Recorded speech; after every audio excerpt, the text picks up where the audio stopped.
Papouche fasse pas de sieste. Papouche, il faut lui donner sa soupe et son taboulé. Voilà. Comme ça, on peut faire la vidéo de l'abbé Belmont avec Saint-Marc et les grandes litanies.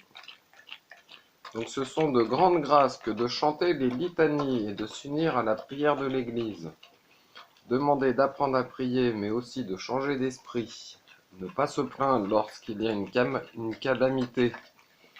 Le réflexe, c'est se tourner vers le bon Dieu, qui est le maître de toutes choses. Faire instance au bon Dieu, de faire cesser les calamités. C'est la première fonction de la prière. Demander, s'humilier, manger dans sa main. Tout le bien vient de lui, tout le malheur vient de nous-mêmes. Deuxième fonction de la prière, la louange, qui sera l'activité éternelle au ciel. Il n'y aura plus de demande, car nous serons comblés au-delà de notre imagination par la gloire et la béatitude du bon Dieu. Nous devons le remercier de tous ses dons. Ce sera notre béatitude et notre gloire. C'est une grande grâce de sortir de nous-mêmes et de louer la cause de tous les bienfaits. L'Église nous fait entrer dans son dessein, nous relie aux époques de la chrétienté, des premiers saints qui avaient une plus grande foi que nous. Donc ils priaient plus. Notre Seigneur Jésus-Christ a dit qu'on ne le verrait plus pendant un peu de temps. La vie ici-bas nous paraît longue, mais c'est provisoire. C'est l'essence de nos œuvres.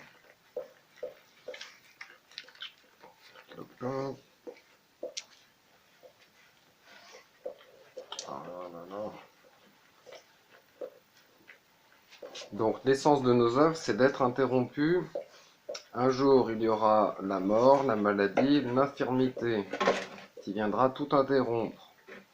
Sauf l'amour du bon Dieu, donc la charité. Ne gaspillons donc pas le peu de temps qui nous est donné pour nous préparer à l'éternité. Tournons nos esprits vers le ciel, qui est le propre de la vertu, de l'espérance.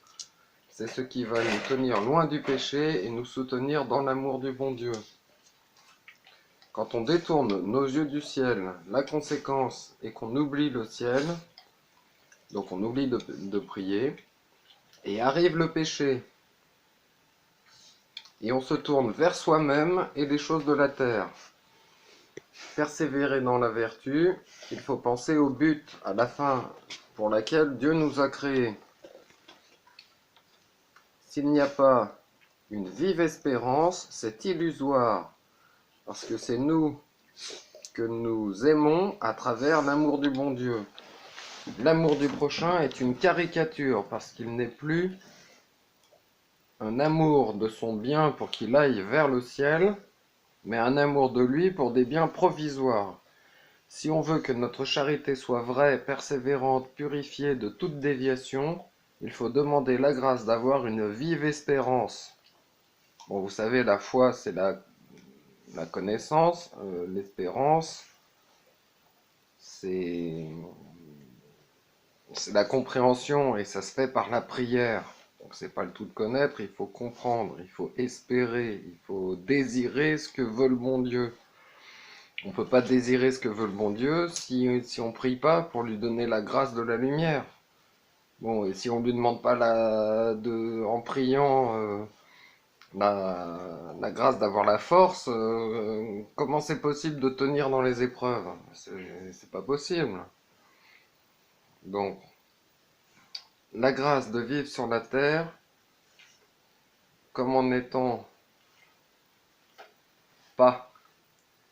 Il faut lui demander la grâce de vivre sur la terre comme en n'étant pas, comme en étant des êtres d'éternité, sans nous attrister qu'un jour tout sera interrompu, car ce sera l'entrée dans le ciel qui est l'éternité, qui, elle, n'aura pas de fin. Au nom du Père et du Fils et du Saint-Esprit, ainsi soit-il, que Dieu vous garde, union de prière.